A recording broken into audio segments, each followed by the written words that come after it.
Hello and welcome back. This is Richie Swift playing on Sky Poker, another W Money tournament. We're about 13 minutes into this tournament, and so there's each video I do will go on for about half an hour. So I just want to talk you through my tactics and strategy to give you some tips and some ideas about the best strategies, good strategies to use playing Texas Hold'em poker. So you see, just won a hand there with a pair of sevens, and there I am in the bottom left with 1900 odd chips. So we all started with 2000 chips. Blinds go up every 5 minutes. Blinds are 25 and 50 at the moment, and these W Money tournaments, everybody's folded round, I'll take that. These W Money tournaments, I do believe, well, in my opinion, they're a very good way to make quick money on playing poker, because it's a short tournament. There's only 6 players. It's going to be the top 3 who end up going through. So the first 3 to get knocked out of this table will lose. The final 3 will go through. The game will stop, and they just double their money. So if it costs you £3 to enter, you're going to walk off with £6. So it's a nice short tournament, and you've only got to finish in the top half. So I'm going to talk to you about, if you've seen my other videos, we discuss about tactics and strategy. So and how it comes into play playing these tournaments. So I'll just talk you through the hands that come up, and what was my thinking behind it, what strategy I used, and we'll see how we get on.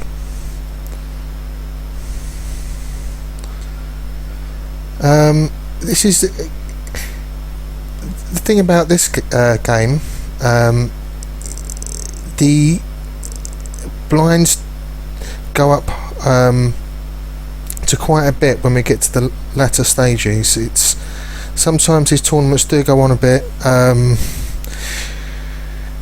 and so you'll see when you have to change your decision making when the blinds are high,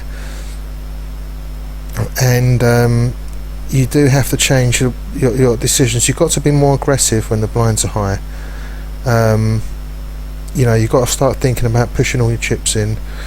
And the rule I normally use is, if you've got 10 times more than the big blind, at that stage I'm not going to be calling, I'm going to be raising all in, because there's no point me calling, losing the hand, and then all of a sudden I've got 8 times as much as the big blind. It's not enough just to, in my opinion, to stay in the game. So if I've got, if I pushed all in and I lose, then I lose. But if I win, then I double up. It's about being aggressive when you've got a short chip stack and the blinds are high. So wins with his pair of 2s there. So let's have a look. 10-9. 100 chips? No. Gonna play it tight. Early in the tournament. Okay, we haven't seen this from the start. I mean, like I said, we're about 15 minutes in now. But at the start of these tournaments, the blinds still reasonably low. I'm playing it tight. That's the strategy I like to use. He's putting a big bet there. Now he's getting low on chips now. Look, now he's pushed them all in. He's being called. He's got aces and 5s. And the other guy didn't have an ace, but he was willing to call with his pair of 6s, and wasn't a good call really. Let's put the other guy back with 2000 odd chips now. So yeah, decision making in poker, it's all about decision making. So you see this player, he's raised it. Other player's thinking about it. Nope, you take it. Raising pre-flop, I definitely recommend it, especially when the blinds get quite high. You watch all the poker tournaments, you watch all the professional poker players, they get dealt a good starting hand, they raise it. As I said in the last video, the benefits of raising pre-flop is the other players around you, they've now got to match that bet to see the flop. Now if they've got a mediocre hand, they're more likely to fold. They're not going to pay another. They've just paid, so they're not going to pay. They're less likely to pay to see the flop if you've raised. If you've raised, there's a raise before them. So the more players are likely to fold, it means there's going to be less players in the pot, and because you've raised, anyone who does call you, they're going to call your raise, and now you've got more money in the pot. So you've got a good hand. You've re-raised pre-flop. Someone's called you. There's more money in the pot. If you win it, now you're going to win a bigger pot. So it's definitely the way to play. 4-8 rubbish. Let's fold. Well, I'm on the button, so I'll check it. Now these, you can see down here, you've got autoplay. So if I just clicked on check fold, because if someone puts in a bet, someone raises pre-flop, and I clicked on that automatic check fold button because I'm going to fold. I'm not going to call someone's pre-flop with 8-4. It's really handy having those auto buttons, autoplay buttons. There's so many poker websites out there, gambling websites out there in the world. But I've been playing with Square Poker for years, and you can see it's nice graphics. But the thing about it, you've got these W money tournaments. Now I don't know, I haven't gone on a lot of gambling websites, but with Sky Poker, there's a lot of different tournaments to choose from. And now look, here we are. Now I've got the nut flush draw here with the diamonds, and I've got a pair of kings to back it up. Thing to do here, let's see what players do. People have checked it around. Right, I'm going to charge them if they want to see the next card. Now I've got a pair of kings to back it up. If someone calls me, a diamond lands on the river, I'm winning, no question about it. So at that stage, definitely put in a bet. That's known as alright, I did have a pair of kings, but I was also on a flush draw. Even if you don't have a pair and you're on a draw, people have checked it round, still put in a bet, and when you do, that's known as a semi-bet. You're betting that you might hit your draw, hit your flush on on the next card. So you put in a little bet, someone calls you, you do hit your draw, there's more money in the pot then. If you don't hit it, then you make a decision what you do next. Probably it's a 10-jack there, I folded. It's a call in hand. Perhaps I should have called. Tight play. Now he's gone all in, so if I did call, I would have then folded because I wouldn't have called his all in with 9-10. So he's gone all in with a king 6, loose, very loose. King 6. He had 900 odd chips. It's still early in the tournament. In my opinion, don't. When you go all in, you're risking your tournament life, and so you ask yourself a question: am I going to risk my tournament life on King 6? No. Most of the time, I'm not even going to call for King 6 when I'm not. So, that is very loose, and the other guy had pair of 8s. Alright, if a king come up, he would have lost, but King 6 is not a hand to go all in. So he's out. I mean, he would have liked to have seen this flop, 2 kings on the board, but it's an odds game. You're playing at odds. You're going to push all your chips in. You want to push all your chips in when you've got a really good hand. So the player above me, you'll see he stays in for quite a bit during this tournament, and he's not a bad player. And so the loose player, who you see just went out with his King 6, that was a bad decision. And now these final 5 players, including myself, they're all good players. You'll see as we progress, you don't, when you play these games, you want to get on a table where you haven't got such good players, then your odds of winning are increased. But I would say on this tournament here, they're all pretty good, and so this tournament does drag on a little bit, and I have to play. I'm playing one way. I've got my strategy I stick to. So if I've got a good hand to start with, I'm going to call it or I'm going to raise it. If I haven't got a good hand, I'm going to fold. When a flop comes up, I often check and see what the other players do, and then re-raise. If we've got, I stick to my strategy. When the blinds get high, I start pushing and going all in. So whatever happens, I have a game plan and I stick to it. No matter how good or bad the other players are, alright, fair enough. If you think a player is not very good and he's putting some strange bets in, there's now look, I'm on a flush draw, so I'll ask a question, a semi bet, as we said before. So, put in a bet. You want to call me? I'll quite happily see the river card. If you re-raise me, I'll think about it. No, nobody wants to call me, so I'll take down the pot there. I don't have to check it and wait to see, because then I'm letting them in free. I'm letting my opponents in free to see the river card. I'm on a draw. I want to see the next hand. It's being checked before me. I'm going to charge the other players if they want to see the river card. So that was a tactic there.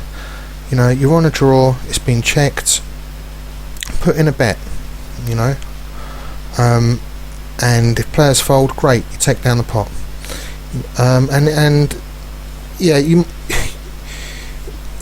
It might not be a big pot, but they all count. You slowly build your chip stack up. 2,300 of chips. I'm slowly building it up. Because the blinds go up every 5 minutes. You want to be in a good position. You want to try and build up your chip stack as quickly as you can. So let's have a look. He's put in a bet. The other guy's called it. So what do you think he's got? He's got maybe queen high, maybe on his flush draw. But the other guy was calling there. You might have heard this term, a call station. Players who like to call. They're willing to call to see all the time to see the next hand. That's costing you chips. Every time you call, it's costing you chips. If you don't hit your card, and then the other player bets, you can't really call him anymore. Or you do call and then you lose. So don't be a calling station. Fold. If you don't think you're going to hit your card, just fold and get out the hand. If you do think you're going to hit the card, well, there's only one thing to do, and that's re-raise. So the other guy's bet it here. Made the other guy fold. Now, so that player there who just won that hand, you'll see he stays in as well in this tournament. He's got a good game. I'm up against some players here who've got a good game. Jack 9, I'm on the button. Check it. Let's have a look at the flop. Okay, pair of 9s. Check it. What does the other player do? There's a diamond flush draw. He bets it. Now, see, the blinds have gone up now. It's going to cost me 200 to see the turn card. Got a pair of 9s. A pair of 10s beats me. If a diamond comes up, then I'm a little bit worried. Early in the tournament, I'm getting out the hand. I'm not going to pay another 200 chips, to see the next card, even though I've got a pair of 9s. That's tight play, because I want to hold on to my chip stack. I'm only calling or re-raising when I'm pretty sure I've got the other player beat.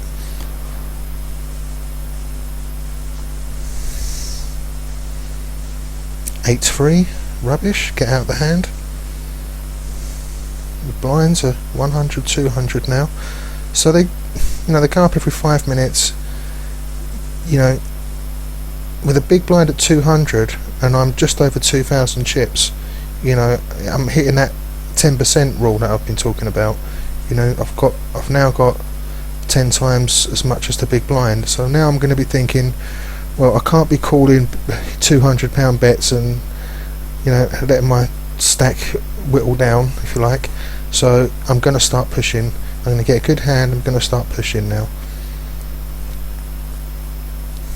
5-3 rubbish, so I folded, obviously.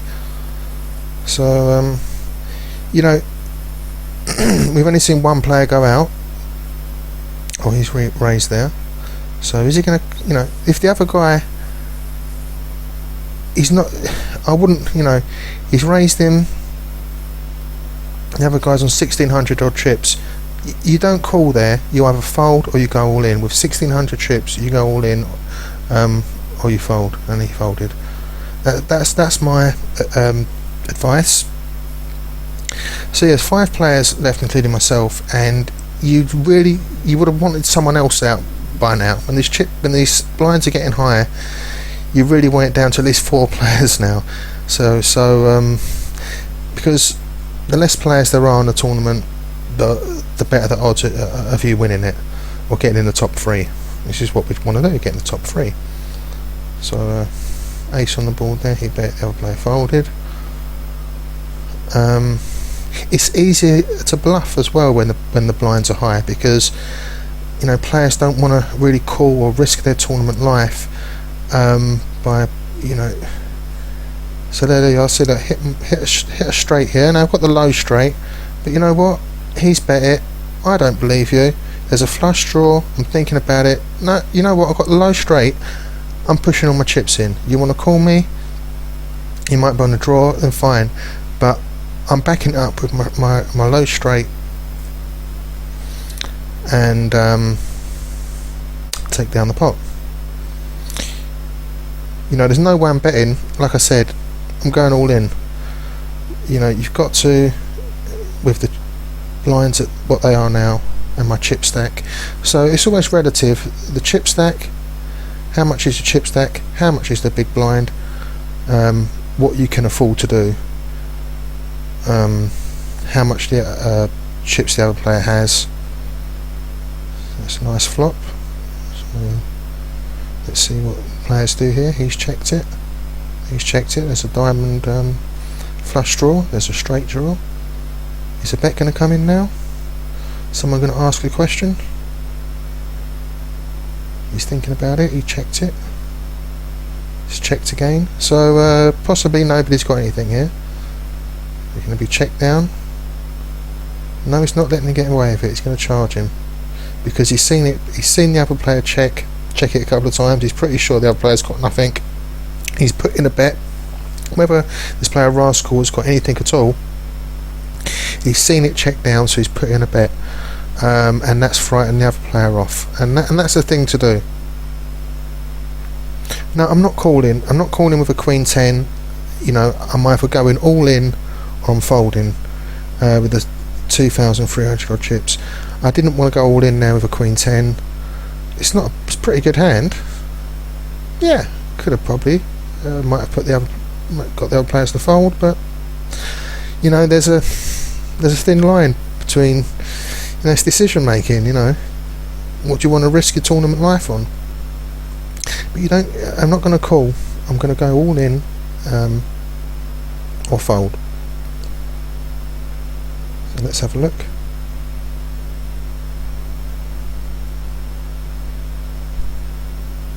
Okay, there's a flush draw. Checked.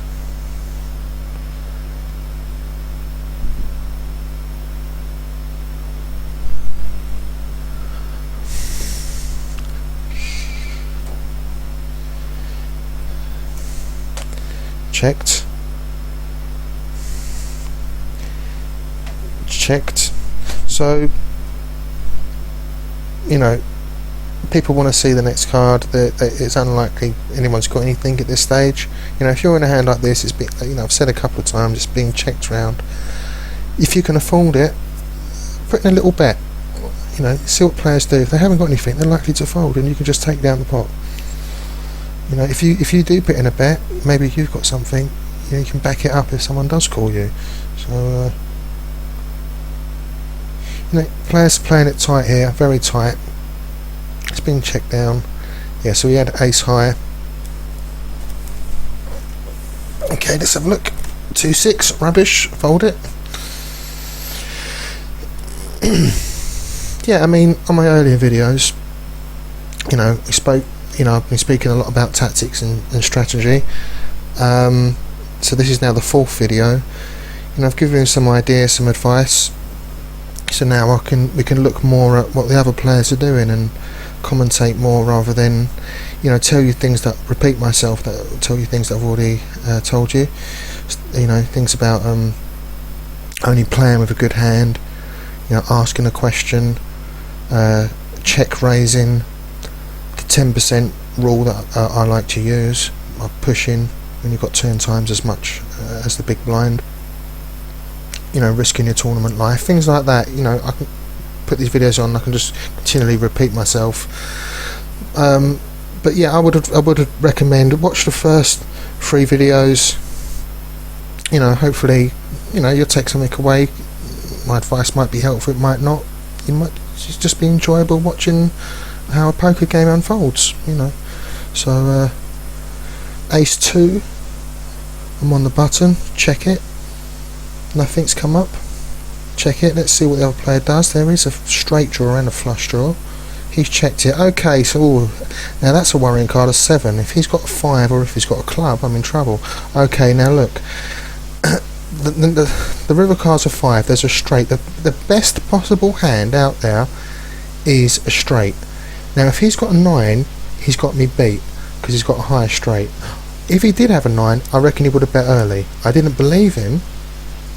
Now I just want to pick up on that, because the best possible hand out there, from what because I didn't believe the other player had a 9, was what was on the board, a straight. So now this is what I'm saying, he's a pretty good player. He's put in a bet because he thinks, now that's the thing, I would have done the same thing. So I've raised all in with an ace-7 suited. I'm willing to risk my tournament life on an ace-7 suited, so I'm pushing them all in. But yeah, what I was saying was, the best possible hand is out on the board there with the straight. He's put in a bet. I've called him. I don't have anything in my hand there apart from what's on the board, but I'm a good enough player to know that the best hand is what's already on the board. So whatever he's got, I know he hasn't got anything. Whatever bet he puts in, I'm going to call, and the pot's going to be split, because we both go all in for king ace big slick suited. Now look, now I believe this was the right thing to do here. I didn't know what he's got, but I'm willing to risk my tournament life on king ace suited, so I'm pushing them all in.